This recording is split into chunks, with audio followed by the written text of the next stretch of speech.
Ninamani, Ninamani, Ninamani. Kia ora, tēnā koutou katoa, welcome. Thank you for coming to Adelaide. Amazing place. We're on the land of the Kaurna people.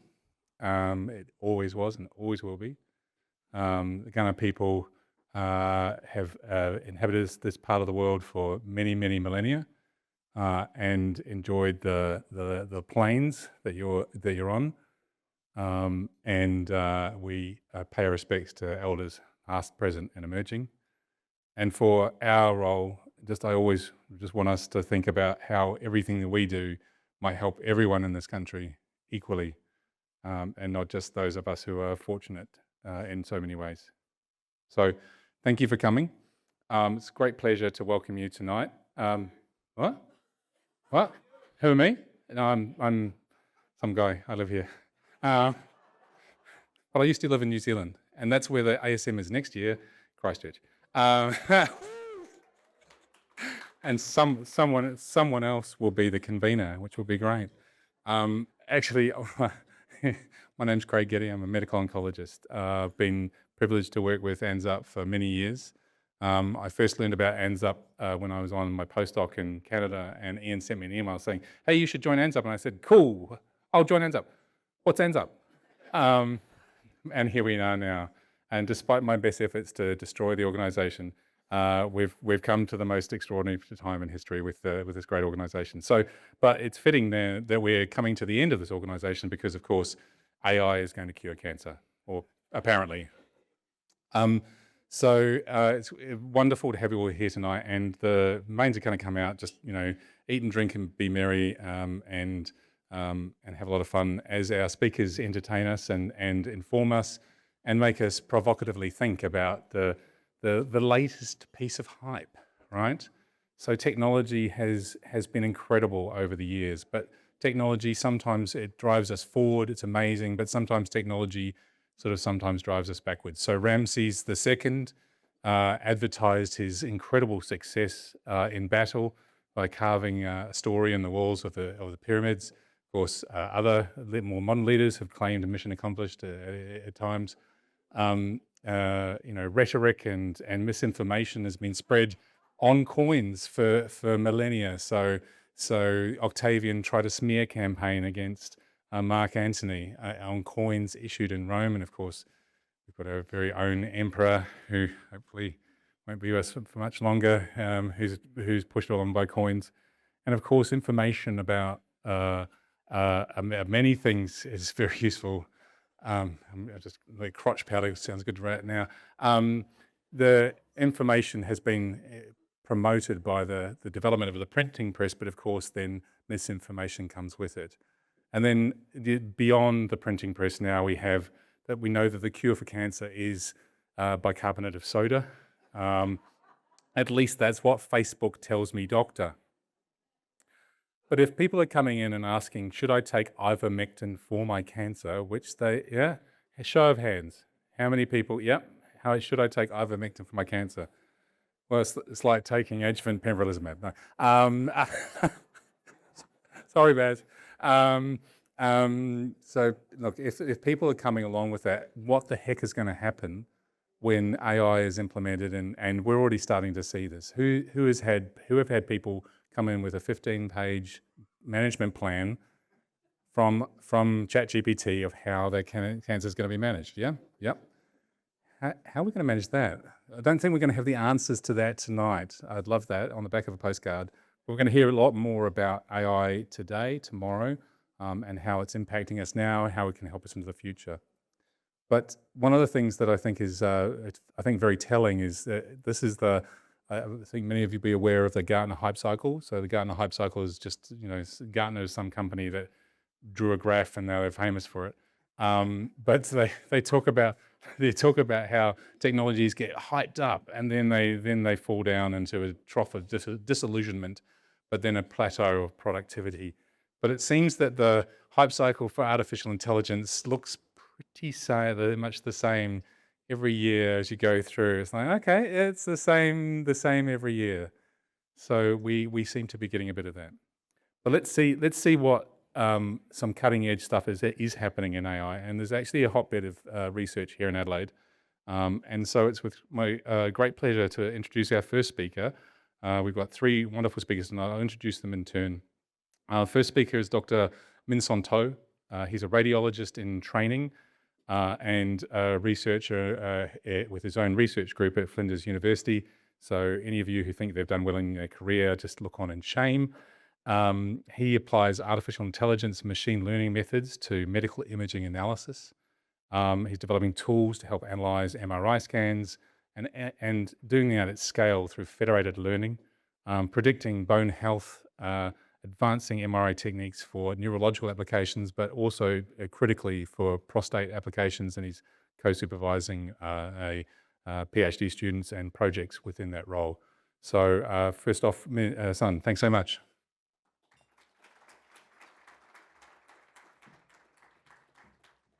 Right, thanks, Craig. When I got the message from Craig, well, I thought, well, my wife's heavily pregnant. It's our wedding anniversary, so sure, why not? I'll come do this talk. But I'm on standby, so if I get a phone call, I need to leave. So I'm gonna. So Craig asked us to talk about, when will we cure cancer with AI, and I'm going to focus more on the how we can cure cancer with AI and why we won't. So, I want to use this talk to give a non-technical introduction to the technical aspects of AI, and hopefully, if with a bit more insight to how the AI actually works, we can understand how we can use it and the limitations. So, this is a very sensitive but non-specific way to cure cancer. Now, what is AI? This meme did the rounds in the last couple of years, AI as a concept has been around for over 50 years, and it's broadly stimulation of human intelligence. But it encompasses machine learning, which is a more recent concept, and then deep learning, which is going to be the focus of the presentation. With machine learning, what we try to do is to use algorithms to analyze data and learn something from it. And there are a few broad classes of machine learning, like supervised learning, unsupervised learning, reinforcement learning, which I won't go into detail, and I'll skip through to the deep learning. So what is deep learning? And I promise this is the only equation in my talk today. So deep learning, essentially you've got a function y equals f of x. And y is some output or some target you're trying to predict. X is some input. And f is a neural network. And that's it. That's deep learning in a nutshell.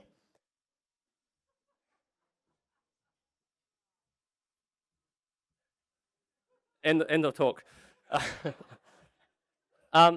So, this is just an example of a deep convolutional neural network for image classification. So on the left, we've got an input of an image, and the network.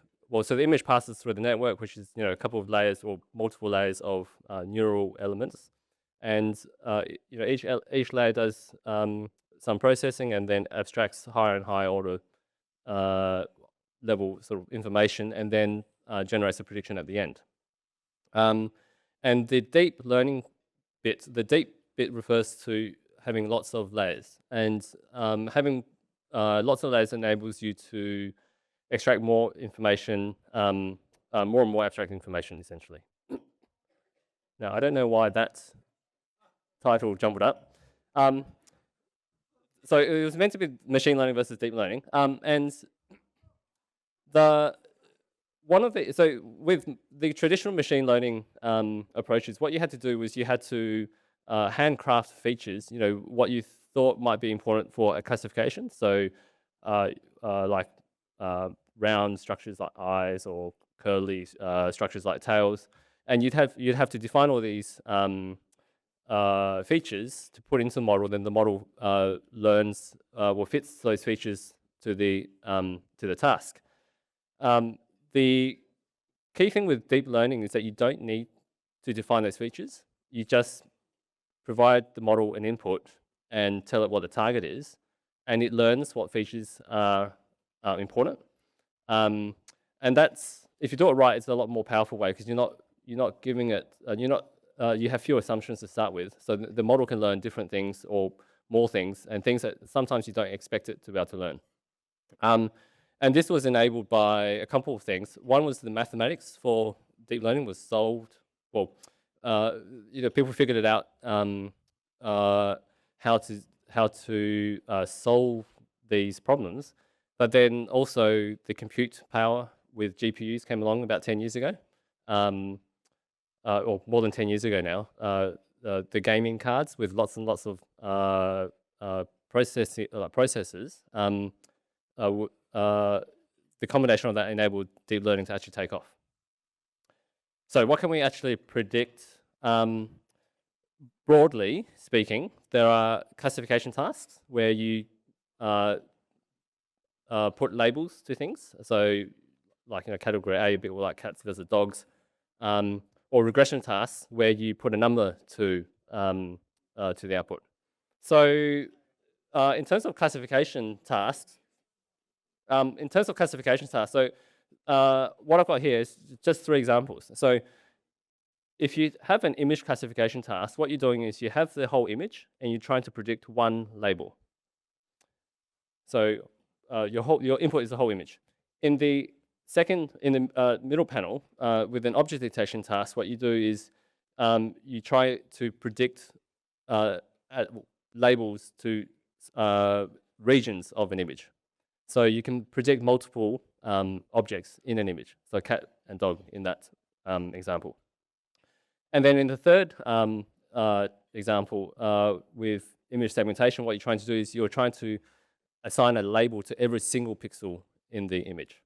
So in blue, you've assigned all those blue pixels to the cat and labeled that's a cat segmentation, and then all the yellow ones to the dog. So that's just examples of your classification tasks. And in terms of your regression tasks, as I mentioned before, we're trying to predict like a number. And this is just an example of a face age prediction task. So you put in someone's age, put in someone's face, and you can train the model to predict their chronological age. This is actually can be useful because you can show that if someone looks older than they are, then they've got worse outcomes. No, seriously, there's been papers on that. But I won't go into that here. So, if you put these tasks, all these tools together, you can apply them to in radiology, for instance, along the whole pipeline of radiology. So from the image acquisition stage, where you're reconstructing scans, or so, for instance, with MRIs, you can accelerate MRI acquisition times by using AI to speed up the reconstructions. You can detect lesions, segment organs, classify lesions. You can follow up patients and predict the survival or prognosis from certain lesions. And outside of imaging, but also in radiology, you can apply AI to the whole clinical workflow, from like triage to scheduling to report generation, and even now like clinical recommendations. That was a very, very quick snapshot of the sort of the tools that we have available in AI, but there's a lot that I don't have time to go through in 20 minutes. So I want to move on to some trends in AI. Now, in the traditional machine learning or even the traditional deep learning approach, what you would do is every single task you have, so let's classify prostate cancer, let's classify, let's segment a prostate gland, let's classify breast cancer, etc. You train one model for every task. And then you end up with lots of different models for lots of different tasks. That paradigm is shifting to something we call foundation models, where you have one model that you train it on everything, or as much as you can. And then you can fine tune that model towards different tasks. And the idea being is that if a foundation model sees a lot of data, when you're applying it to one task, it can use its experience or knowledge from a different task to help with that task that you're applying it to. So this is just an example of how a foundation model might be used in radiology. You would train it on images, so X-ray, CTs, MRIs, as many different pathologies, body systems, anatomy, different imaging sequences, etc., as you can. Provide it as much text or other clinical data as you can, like EMR data, report data, clinical data, histopath data, and you can give it like guideline data as well, the literature, published research. You can put all that into a foundation model, and then you can train it to do, or basically replace my job. But you can get it to work on lots of different tasks on the other end. So this is just an example, another example that's in the theme of foundation models, how it's been used in the literature or demonstrated in the literature. So this is a paper that was done recently, and they showed that these frontier LLMs, large language models like ChatGPT, Claude, etc., when applied to medical problems, actually performed better than clinical LLMs that were specifically trained for the clinical tasks. And I won't spend too much time on this slide, but essentially what they did was they compared a bunch of these frontier LLMs, like the Claude, the ChatGPT, etc., and they compared with open evidence, up-to-date AI, and in their evaluations, the open evidence up-to-date performed worse than the frontier models. Another trend, so with large language models, so we've all used large language models, I presume. I use it daily now to help me write my reports. And in essence, when you train it, what a large language model does, when you're training a model, the model is you're getting it to predict the next word in a phrase. And when you do that over billions of documents, what it does is it learns the associations between words, and it learns the context between words, and that's how it understands and produces response, because it processes your input, your prompt, and it figures out the context and provides what it thinks is the most likely or appropriate response to your question. But as we know, LLMs hallucinate, and this was a year ago on ChatGPT. I did this myself. And so hallucination, especially in healthcare, are a problem. And one of the solutions people have been working on is something called retrieval augmented generation.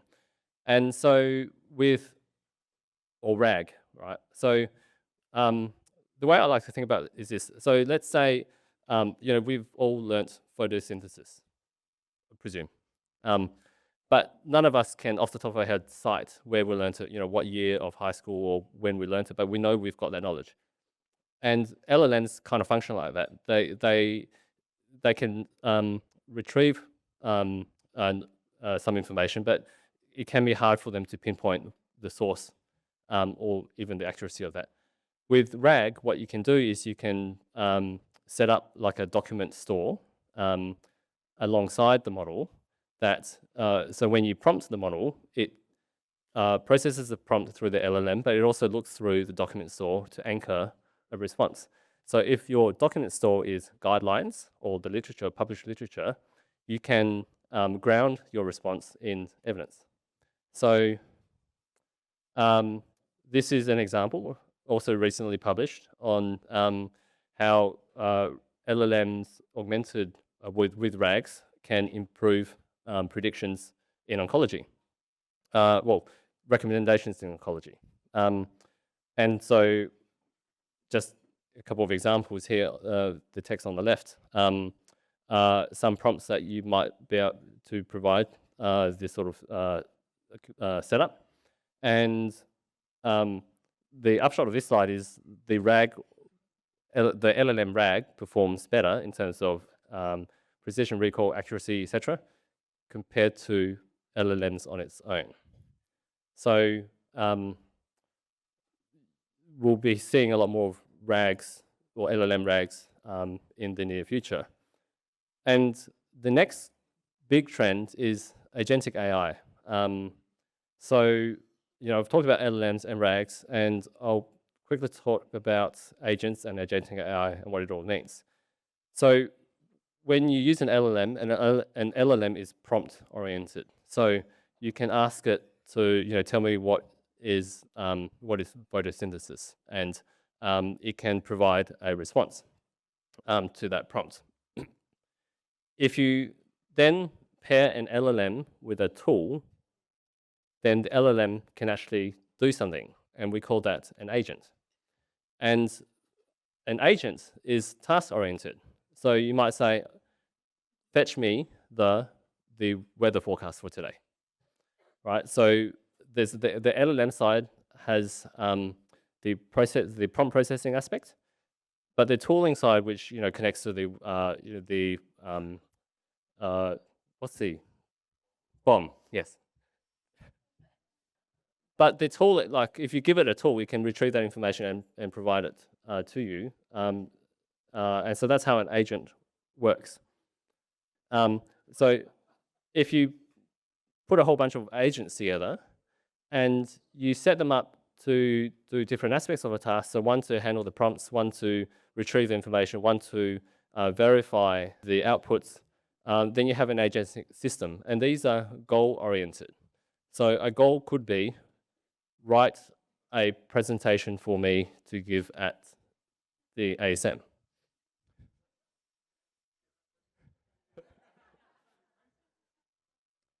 But that's how you can use the agentic setup. Is you think about the end product that you want and you give it the specifications, and then you hit enter and come back half an hour later, and you have a first draft. So I know like radiologists cop a lot from people's our jobs are going to be taken over by AI, but this paper or this sort of work should make everyone here more worried than I am about my job's being taken over. And what this paper was about, and there's multiple demonstrations now, is how you can use agentic AI to do the entire scientific process for you. What these guys did was, so the way you sort of do it is, you give it all this data, or you say, look, all my imaging or histopath or clinical data is here. I want to find biomarkers or that might predict treatment response to blah, blah, blah. And that's all you need to tell it. And it will look through the data. It will pull all the imaging, all the clinical data, all the histopath, all the molecular data, etc. It will set up the scientific hypothesis for you. It will design the experiments for you. It will write the models to run your experiments for you. It will run the experiments. It will analyze the results. It can iterate. And it can do this faster than your PhD student. And then you have results. And I think, as a clinician and a scientist, it's both. It's exciting and scary because it's exciting because we get we can. I guess the scientific cycle is much quicker now. Like you ask a question, you can get a response tomorrow. Now you don't need to wait weeks or months. But it's also scary because a lot of the thought process behind the science is now being short-circuited by this process. So I think agentic AI and science. We're going to see a lot more of that in science. Uh, I think there's going to be some. It's going to take a little bit longer before it creeps into clinical medicine, but it's coming. And on that note, I want to spend the last bit on some barriers to translation. I'm not going to spend too much on the regulatory side because I think one of the subsequent talks is going to mention that more. We did a study recently. I actually did this agentically. So We did this. But we pulled like over 1 million abstracts from PubMed and just analyzed them. And just sorted them by the translational stage, if you want to call it, like retrospective, prospective, post-regulatory. And we just classified all these abstracts to see where the literature is at in terms of clinical AI and imaging.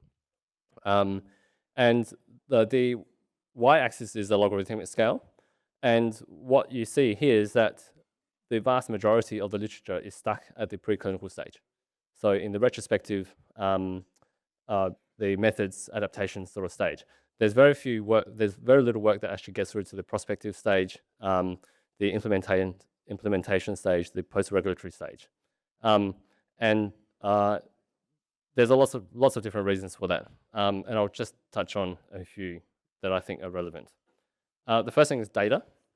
So having good data, clean data, annotated data is very important for training models, but also having relevant data is important for demonstrating that the models generalize and work in settings outside of the environment that they were trained. And I think this also encapsulates it. So doesn't matter what techniques you use, if you have bad data, then you're going to have bad outputs. Now, has anyone heard of Moore's law for computing? Yep. So the idea is that transistor sizes get smaller, so you can pack more of them into a chip. And so every 2 years, compute power doubles. So that's been relatively true up to recently. In parallel to that, we're also seeing model sizes increase, but they're increasing much faster than chip sizes. So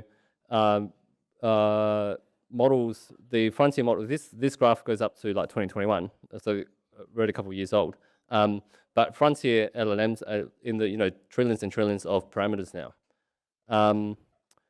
and there's a cost associated with larger models and training models. Costs for training them, for energy, or like not only the chip costs but also the energy costs. But there's also a cost for using the models. And so we might think that, well, okay, great, we've got more compute now and it's becoming cheaper to access high compute. But actually, because models are getting bigger, we're burning tokens much quicker. When you start using agents and you go to sleep, they will use up your monthly budget of tokens in a night. That sort of thing happens. So our expenditure on AI is increasing. And just a really quick note also on the cost of bringing software as a medical device to the market. So a lot of the AI I see is in the literature still, but that's the easy part, like training a model and showing that it can predict pneumonia as well as radiologists. That takes like 20 minutes now. Like, I'm not kidding. It's very easy to do that now. It's 10 lines of code, 20 minutes, right? But getting from there to something that is regulated is like another 3 or 5 years and like $10 million. And so this is another big barrier to getting AI tools translated to clinical practice. And researchers, academics are generally not very good at commercializing things. And that's another barrier. So I'm not going to try to predict the future, but I have a few observations I want to share. There's a lot of hype to AI. This is an NVIDIA H200 card. This was a card that was banned by the US for sale to China.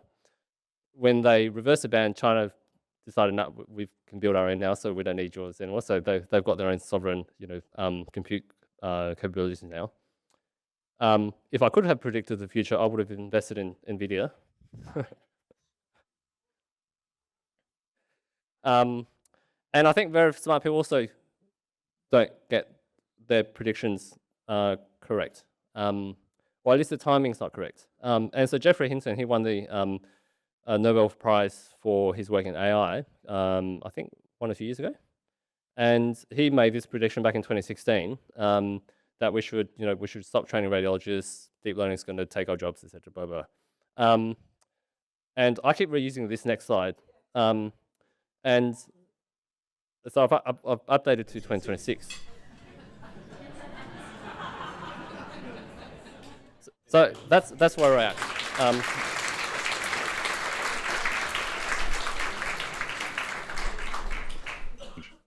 All right. So without further ado, I'd like to introduce our second speaker for the night. So Dr. Nitansh Modi is a lecturer in pharmacy at Adelaide University, no longer the University of Adelaide, which doesn't exist anymore, focusing on the intersection of AI and health, particularly epidemiology, infodemics, oncology. His research examines generative AI's role creep in healthcare, and he is part of the COSA AI working group, currently developing strategies to support safe and effective AI implementation in healthcare in Australia. He's also a 2026 Fulbright Scholar. He's going to Yale very soon to work on a topic that is of particular interest to Hands Up. He's looking at data sharing. Really, something that's very, very topical for us as we try and generate more value from all of the clinical trial data that our very generous patients take part in. So, Nitansh, thank you so much.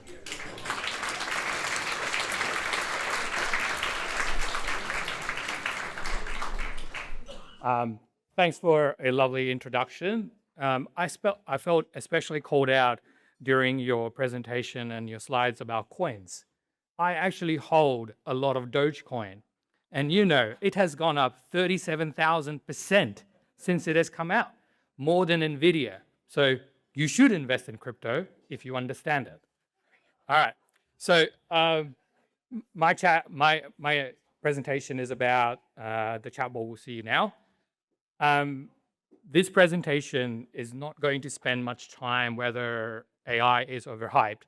Within cancer care, that question is already out of date. It is being used by patients, clinicians, researchers, and educators. So the more important question is not whether it is coming, it is about what role it is already playing. Now, AI in healthcare is too broad to be useful. The point is that health AI is not just a single thing. In clinical conversations, policy documents, and academic papers, we often use the label AI as though it refers to one coherent technology. But in practice, very different systems are being grouped together under the same umbrella. So this slide shows some of the different observable phenotypes that health AI is taking as it enters clinical care. The first phenotype is predictive modeling. This is probably the form that is most familiar to clinicians. We give the model patient-level data, such as age, tumor characteristics, prior history, and the model is able to estimate a future risk or outcome. Now, that could be either recurrence, survival, or mortality. So therefore, predictive modeling is just this narrow statistical or a machine learning task. Give the model patient data and it estimates the probability. A very good example of that is the predict model, which I have up on the screen. So this predict breast cancer tool is not really trying to talk to the patient or reason like a clinician, but it is simply doing a focused prognostic calculation to support decision making. The second phenotype is information extraction. Here, the problem is not forecasting the future, but making sense of the huge amounts of data that lives, in the unstructured space. As we all know, much of the healthcare does live in free text, clinic letters, radiology reports, pathology reports, discharge summaries, and MDT documentation. So these systems are able to convert that messy clinical language into structured, usable data. The third phenotype is diagnostic agents. This is where AI models become more interactive and reasoning-like. So these systems take symptoms, histories, examination findings, and then they generate or rank possible diagnoses. This is the version of the AI that often feels the closest to a diagnostic partner or a clinical reasoning assistant. The question is then not whether they can solve a difficult case, but whether they can improve diagnostic accuracy, reduce delay, avoid harm, and fit safely into our workflows. The fourth phenotype is LLMs as prediction engines, as you can see here. So this overlaps with predictive modeling, but it's not quite the same. So the traditional predictive modeling and models that I showed in the slide before, they're only focused on one task: predicting breast cancer survival, risk of AKI, readmission, or mortality. In contrast, a health system scale language model is trained on large volumes of clinical text and then can be adapted to many downstream prediction tasks. So instead of building a separate model for each outcome, the language model itself becomes a general purpose substrate. So it can then use patterns in clinical notes to predict readmission, length of stay, mortality, and other clinical outcomes. So this is AI less as a single bedside tool, but more as a prediction infrastructure that resides within the health system. So where does generative AI fit in? So this is a screenshot that I like to use from the OpenAI publication on June 16, 2016, so about 10 years ago from now, when they first published something called generative models. And I like using it here because it says something about the speed of this field. In 2016, generative models were largely discussed as a research frontier, systems that could learn the structure of data well enough to generate new images and sentences. The intellectual idea was powerful in the sense that if a model can generate something that resembles the world, then perhaps it has understood the structure of the world as well. Something very similar to what Richard Feynman said: what I cannot create, I cannot understand. But here we are 10 years later. And in 2026, generative AI is no longer an intellectual curiosity. Patients rarely, if ever, interacted with prediction models or prediction tools, but they have interacted with generative AI. They are now interacting with them because they can speak, they can write, they can summarize, and they can translate and generate things. And the table on the right is simply explaining to you how there are different clinical phenotypes. So the phenotype is simply the way these systems appear in healthcare, whether they come in the form of a chatbot or an extraction tool or a trial matcher. So within the wider family of the health AI phenotypes, generative AI is therefore distinctive because it can do something that is more socially disruptive. It can explain what risk actually means. It can summarize the clinical story. It can generate patient-facing language, and it can enter into conversations directly. That is why I like to describe generative AI as the phenotype that speaks back. Its output is no longer a score or an extracted field. It has a voice, and this voice has already taken over cancer care. It is already influencing interpretation, trust, anxiety, and, of course, decision-making. And this links quite well to the Dr. Google debate, because this is not something new, right? Dr. Google was messy, but its messiness was visible. When you Googled something, you saw links, you saw ads, you saw all these different forums.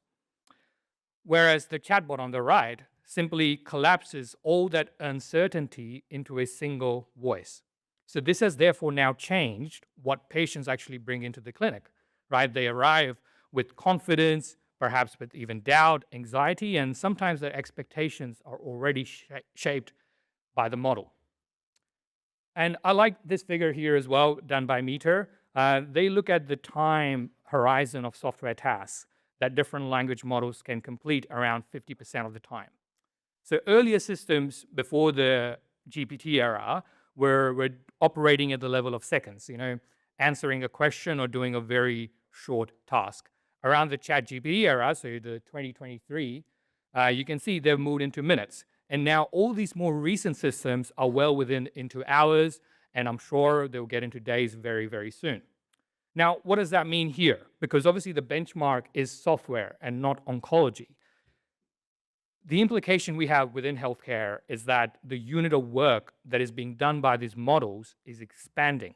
So generative AI has moved from short answers towards longer chains of activity search, synthesis, and drafting. This is important because cancer care, as we all know, is full of this multi-step information work.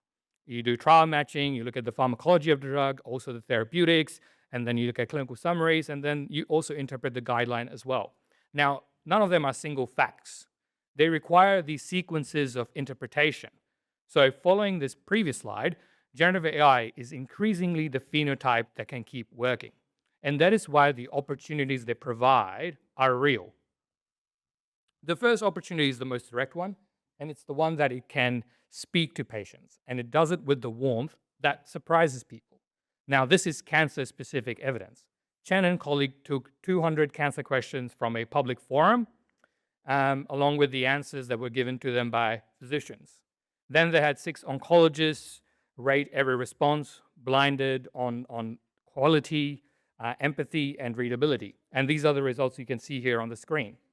Across all 3, the chatbot answers scored higher. Now, the obvious objection to this study was the fact that it was physicians rating these responses.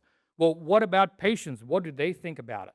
Well, the same group ran the same study that was also published late last year, and they also found that patients found the responses from a chatbot as being more empathetic than the physicians. Now, looking at these results as well, as you guys are also wondering at the moment, looking at this result as Tony. yeah, yeah. I wondered whether what is being perceived as empathy is, as we all know, is simply probabilistic text prediction, right? So perhaps human beings are not needed for empathy. All you need is a model. I don't know. The second opportunity now points the other way. So this is not at the patient, but at clinicians themselves.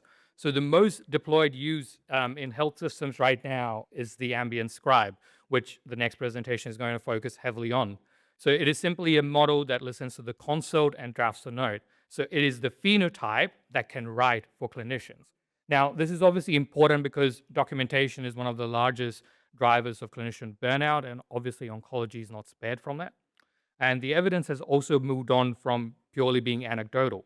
So Olson and colleagues across 6 health systems and with 263 clinicians, they found that 30 days of ambient scribe use was associated with a fall in burnout from about 52% to 39%. So there were also significant improvement in cognitive task load, the time they spent documenting after hours, and they were able to return care back to the patients. A separate study that was also published the same month found that clinicians also spend 16% less time composing notes as well. Which then brings me to the most striking result and the natural endpoint of the opportunity section. Published in Science earlier this year, a team evaluated large language models on the reasoning tasks of a physician across 5 experiments. In every experiment, the model outperformed the physician baseline. The figure presented here shows the results where clinical vignettes were provided to the model, and it was followed by a series of questions regarding the next steps in management. 2 physicians obviously scored the responses. The median score, as you can sort of make out here, for the Oven Preview was 89, which compared very favorably to GPT-4, which was stuck at about 42. Physicians with access to GPT-4 stuck at about 41. And while physicians with using conventional resources stuck at only 34. So therefore, LLMs can now demonstrate substantial performance in differential diagnoses, diagnostic clinical reasoning, and management reasoning as well, and they exceed clinicians across all these different domains. So now let's move on to some of the risks that are associated with generative AI. You would have heard of the term hallucination in clinical settings. Within the realm of AI, a hallucination is when the model produces information that sounds convincing, but it is patently false. Then we have omissions where important information is missing from the output. For example, key details are not carried through into a summary or a note. And finally, we have bias, which can show up as systematic misrepresentation or stereotyping that could lead to harm. On the bottom is an example from a simulation work that our group has done, where we compared simulated rates of conditions with true prevalence, where conditions such as prostate cancer and myeloma were substantially overrepresented in Black populations across the GPT models. The other big risk that is associated with generative AI is misinformation and disinformation. Now, a quick distinction here, because these terms do often get used interchangeably, and they shouldn't be, misinformation is false information that is spread without the intent to harm. So like someone shares a bad study because they actually believe it. Whereas disinformation is the deliberate creation of false information that is made to deceive. So the difference is obviously intent. And it matters because, well, these models, the intent doesn't sit with the technology itself, right? It sits with whoever has decided to use it that way, which is us. So health has been a favored target for this. And obviously, cancer is not spared from this because you also have patients who could be desperate. They have expensive treatments ahead of them, and you have a long history of people selling false hope. So none of that is new. But what is new is the production cost. Generating convincing, personalized, scientific-sounding falsehood used to take effort. You needed someone who could write, who knew the vocabulary, and who could even fake the citation if needed be. That was the bottleneck, and that bottleneck was doing a lot of the work. In our JAMA Internal Medicine paper, using a single publicly available model, we generated 102 distinct blog articles and over 17,000 words of health disinformation about vaccines and vaping in simply 65 minutes. And then we followed it up with our work in the BMJ, and we this time included cancer, and we were able to generate 113 unique cancer misinformation blogs and over 40,000 words. Again, no jailbreaking was required here. So the point here is the asymmetry. The cost of producing this false information has collapsed towards zero or is approaching zero. But the cost of correcting when a clinician is sitting in the room with a frightened patient, undoing what they've read online has not changed at all. So the previous slide was simply the front door, right? Will the chatbot lie if a member of public just asks? What we did follow as a follow-up to our previous study, we looked at the back door. So we looked at the system instructions, which is the setup that sits behind the chatbot that is invisible to the user, and instructing it to always answer health questions falsely in an authoritative scientific tone, and to obviously invent citations. For the 100 health questions that we asked, 88 came back as confident disinformation. 4 of the 5 models did it every single time. They fabricated references, invented statistics, and they started introducing themes that we didn't even tell them to do. The only partial exception was Claude, which refused about 60% of the time. And this is important because that shows that these safeguards are feasible. All these other companies can also come up with similar safeguards as well, but they haven't done so. And again, just to note, we did not use any jailbreaking. These are just developer tools that are freely available for anyone to utilize, okay? So we had the BMJ benchmark study in 2023, and then we followed it up with another study earlier this year in JMIR, where we looked at the same models and just to assess any drift in the performance. Copilot actually became worse. So Copilot did not generate disinformation at all in 2023. In 2026, it did about half the time. And the striking result here is the Gemini. So Gemini is the trap. It had 0% on direct prompts, so it looks very, very safe. But the moment you wrap it up in a character or you have a fictionalization strategy, it generates disinformation every single time. So the key takeaway from our work is that all these one-off audits are useless. What you need continuous monitoring, and that is exactly the kind of thing a professional bodies or regulators must own. So that brings us to response to AI in cancer care. First of all, in Australia, we have the Australian Cancer Plan, which frames these future cancer control system around technology, research, and connected data. Now, this matters because AI will only be as useful as the data systems around it draws upon, and only as fair as the governance around it. And international oncology organizations have already started to set expectations. So you can see here, ASCO has taken a principle-based approach. It guidance sort of sets out what responsible AI should uphold. So transparency, equity, accountability, and human responsibility. Whereas ESMO's goal is more operational. It focuses on large language models and sorts their use by who is exposed to them. So you have patients, clinicians, and background systems. So this distinction is important because one is focusing on systems and the other is simply giving broader AI principles. In comes COSA. So locally here, we're looking to lead this through the AI in Australian Cancer Care Working Group, of which I'm the co-lead. And the premise of our work is quite simple. AI is already being used across cancer care. The question is whether its adoption is going to be coordinated, safe, and evidence-based, or whether it happens piecemeal, clinic by clinic, or fragmented. And we have these three things that we'll be focusing on: evidence, governance, and monitoring. And this is where I would like to end, because if nobody leads, variation will become the norm, and that will be bad for safety and even worse for equity. Thank you.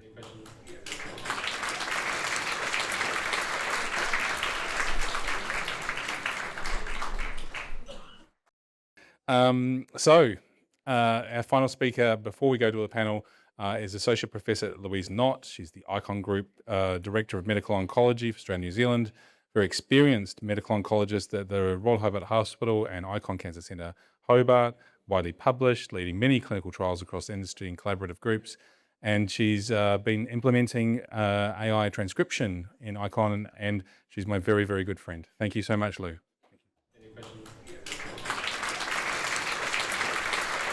All right, thank you very much for asking me to speak. So my talk tonight is really bringing everything back to the clinic. So I'm going to take you through my experience with artificial intelligence medical scribes, or AIMS. So I guess before I start, could I just have a raise of hands of who is using ambient AI scribes in their clinic every day? There's a few of us, right? Okay. Well, here are my disclosures.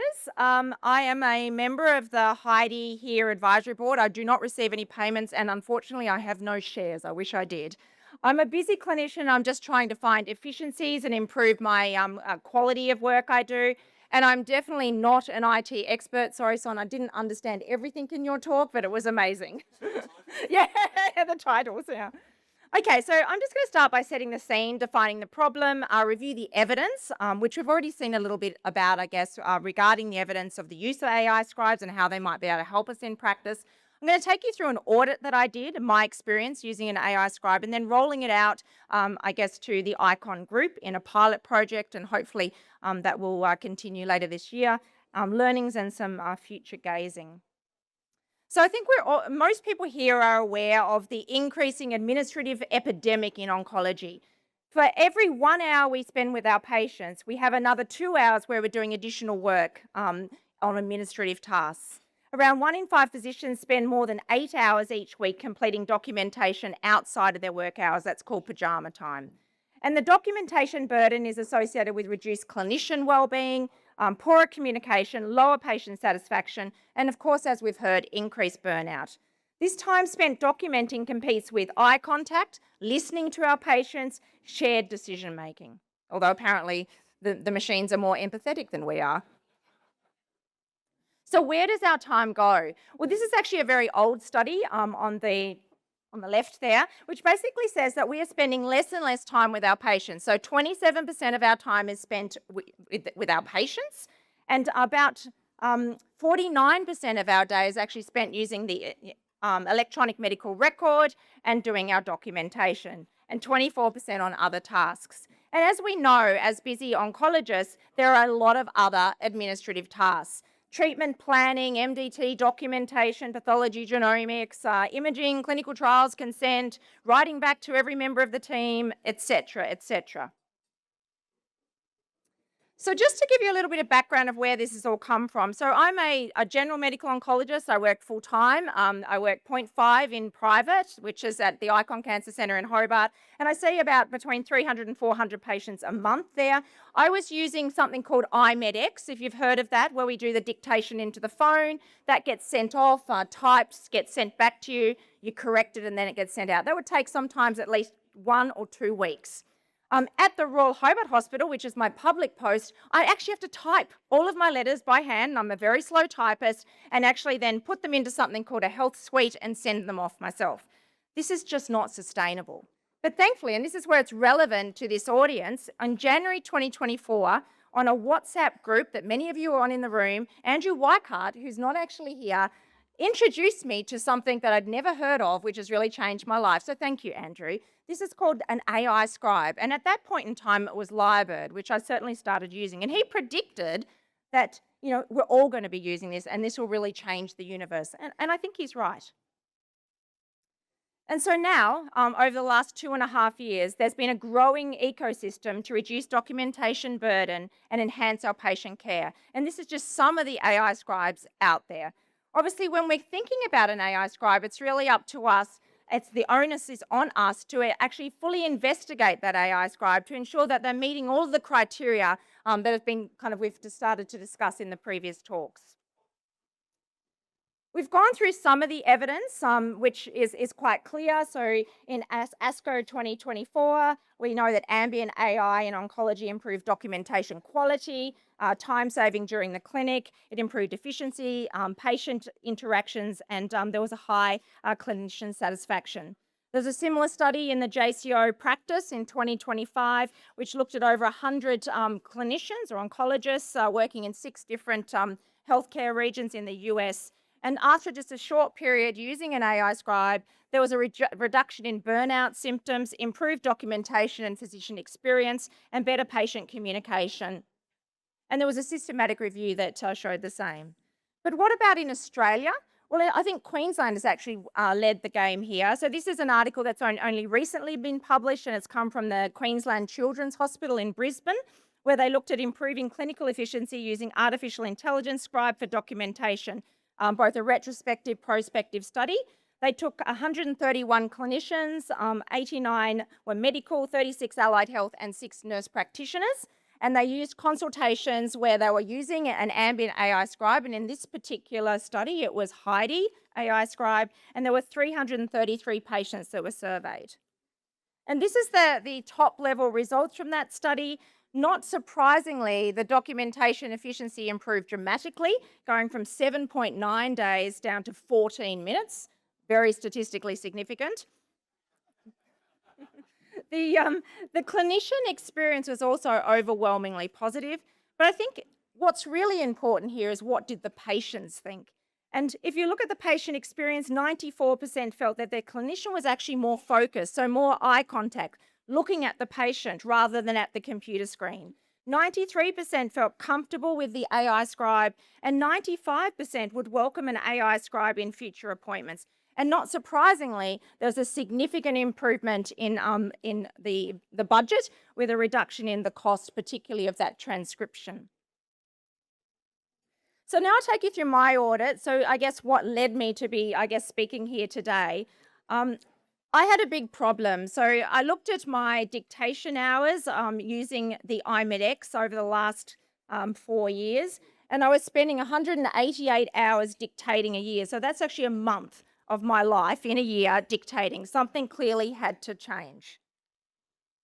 Not only did that dictation obviously take me a lot of time, it led to a lot of downstream work. So that led to 846 hours of typist time at a significant cost. So about 25 cents a line, and a year's worth of dictation cost about $35,000. And it was a complex workflow, as I've mentioned. You dictate, it goes to the typist, the doctor has to review it when it comes back, and then it goes to admin to be sent out. So enter Heidi. So Heidi is one of the AI scribes that I've ended up landing on. I actually tried many different AI scribes, and I think that this is the one that suits me best. This was actually founded by Dr. Tom Kelly, who is a a doctor who worked in, or junior doctor who worked in the Victorian health sector, and he saw that there was a significant increase in administrative burden on junior doctors, leading to people leaving the field and increasing burnout. And he ended up leaving the field to create Heidi, which is now worth over $700 million. So probably a good decision. So what I'm going to talk about is just the ambient AI scribe, but this is absolutely just the beginning. So what happens with an ambient AI scribe, for those of you who are not using it, essentially it listens, understands, drafts, and learns. It captures the conversations as you have them. It integrates previous clinical documents. And it actually learns your style over time. I find it improves over time. And it adapts to over 200 different medical specialties. It's globally trusted throughout the world, in Australia, including Queensland Health and other public institutions throughout Australia. One of the reasons I think these are the important things when you're investigating an AI scribe that we need to think very carefully about when we're using these things in our clinic. I found that during my investigative period that Heidi AI was the most secure scribe. I know that Heidi has to undergo routine penetration testing and audits from an outside party to maintain compliance and their certifications, which includes the ISO and SOC 2 certifications. They're approved for use in public hospitals, as I've mentioned. Their data is hosted on dedicated Australian servers, and all the data is locally processed within Australia, which was something that I thought was really important. The data is encrypted at rest and in transit, and the data is de-identified, so no public health information is stored. And they do not use any of the data for training. And there's also a very rigorous consent, and I think this is important when we're talking to our patients, and it's really up to the individuals and the institutions to develop their consenting process, but I think it's incredibly important. And as oncologists, we're very used to, consent process. There's a lot of information that can be provided to patients, and I've found certainly since I've started using the scribe, because many doctors are using scribes, that really patients, I have very few. In fact, I can't even think of a patient that wasn't okay for me to use the scribe when I've consented them over the last couple of years. So for those of you who haven't seen Heidi, I'm just going to try and hopefully this works. I'll show you what it does. And I presume I just press the green button to make the video work. Let's see. Are you going to? Oh, thank you. Okay, so the patient's coming in the room. We're consenting the patient, and now Heidi's listening to us having our conversation. It was a very quick consultation because we're now creating our note, and we can choose what kind of note we want to create. Is it something just to pop into the EMR, or is it a nice letter with a nice oncology summary, etc.? We can then determine how detailed we want it and personalize it. It'll create us some tasks, which we can then actually make sure that we send off to admin and delegate to whoever requires them. We can also get ICD codes for billing, and we can create other documents. We can personalize our templates. We can send referral letters, medical certificates, WIG letters, cancellation of flight letters, whatever you want can be done, all in that one consultation. The other thing that I find incredibly useful is the patient explainer letters. So my patients will leave with a bit of paper saying what we discussed in the clinic, what this means, and what their next steps are with regards to follow-up. So this is my Heidi experience. So I made a very quick transition in April 2024 to using Heidi for 100% of my consultations. I don't dictate it all anymore.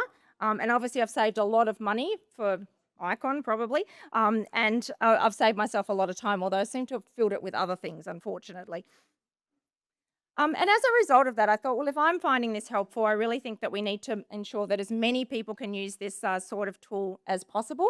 So I guess we spoke to the team at Icon, the leader group, and the IT team, and they were very open to doing a Heidi trial and entering into an enterprise agreement with Heidi, which we've done. The trial was done with a group of medical oncologists, radiation oncologists, and hematologists last year, just a small group. And I guess what we learned from this is that we really need very individualized and personalized templates, and everybody needs to use Heidi in their own way because people run their consultations very differently. We also had to change up our whole workflow because, now admin were doing different jobs. And, I guess the next step after a fairly positive pilot is to have the integration piece, which is, coming where the Heidi will be integrated into the EMR. And once we've done that and validated it, this will be rolled out for all ICON doctors to use if they wish. And as you can see here, the workflow will then be streamlined. I guess I've just put that star there next to the doctor review. We've heard about hallucinations. What I've found after using Heidi for 2.5 years is that I have far less corrections. I really do feel that it learns my style and kind of understands some of the more complex terminology. I don't know if that's true, but certainly but it is very important that, the doctor reviews that information. And then currently the process is that either the doctor sends that information out after cutting and pasting or admin do. But that will change in the not so distant future, where we'll be able to send directly from Heidi or directly from the EMR if it's integrated. So this was a Heidi roadmap that I presented last year in November, and where it said that, the things that we were going to do over on the end of the slide there, we've actually already done them. And I think this speaks to the pace of change in this field. So whilst today we're doing documentation, we're already able to load our clinics into the tool so that everything's ready to go. We're already doing our MDT summaries, but I think the really exciting things are things like trial matching, coding, toxicity monitoring, and clinical decision making and support and personalized patient education, which are also coming. So this is now Heidi evidence, which is, I guess, a little bit like open evidence within Heidi. And so if you're doing a consultation and you want to look something up or add something to your letter, you can simply click Heidi evidence, and that will bring up, the relevant papers that you might be looking for. There's a trusted clinical knowledge source, which is increasing. And this is something that is available for use right now.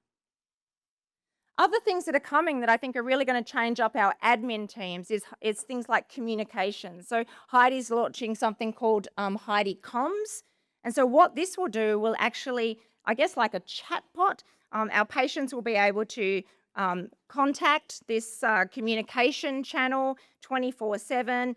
There'll be both inbound and outbound capabilities. And this will be really important for those kind of low-level hanging fruit administrative tasks that do take up a lot of time. Things like scheduling, recall, pre-visit screening, post-visit checks, fuel cancelled appointments, etc.